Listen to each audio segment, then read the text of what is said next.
Díhuit agus fáilte go dtí an rang Gaeilge. Seo an rang a dó tá nó bíonn. Okay, this is the second class. If you have not done the previous assignment on tá nó bíonn, then you won't have a good chance of doing a good job here. So go back and do that first.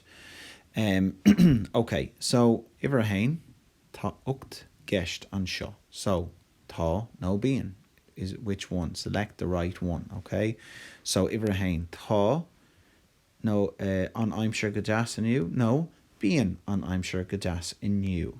Okay, inniu, so it's right now. It is happening right this very second. So of course, tá. Okay, so scríomh is teach the copléir an freagra. Tá an aimsir go deas inniu. Okay, so you're picking the correct one. Is it tá nó bíonn? Okay, so sin iver a hain. Nuair atá tú críochnathe, tá ceistena an seo. Hain go dtí a de. Agus tá na ceistena faoi tusa, okay, about you. So, an mian tú teen gomininic. Are you sick often? Okay. Iver dó, an bhfuil peata a gut. Iver trí, an bhfuil caithfheimsere a gut. Iver a cahar, an mian tú ag íoscarocht gomininic. Iver a cuaig, an mian tú ag dausa gomininic. Iver a sé, an bhfuil sim a gut I geol. Iver a seacht, an bhfuil súile donna a gut.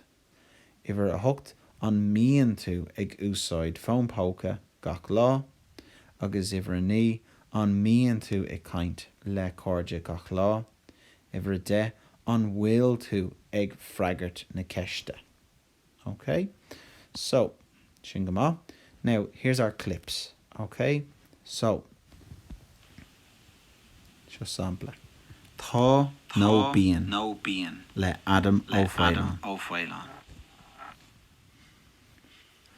An mian tú teen gomininic. Ní bhíam teen gomininic. An bhfuil peata a gut? Níl peata a gom.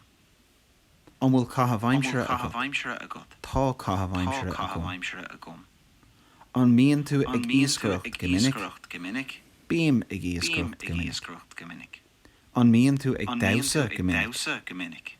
Ní bhíam ag dausa gomininic. An bhfuil sim a gut I geol? Tá sim a gom I geol. An bhfuil súile donna a gut? Níl súile donna a gom. An mian tú ag úsáid fónpóca gach lá? Bíam ag úsáid fónpóca gach lá. An mian tú ag caint le cóide gach lá?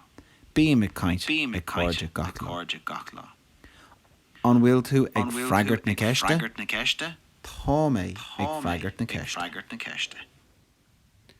Okay, so sin sample. Okay, so by tusa ag déanamh clips sin. Okay, exactly like that. Okay, good night, leat. Slán.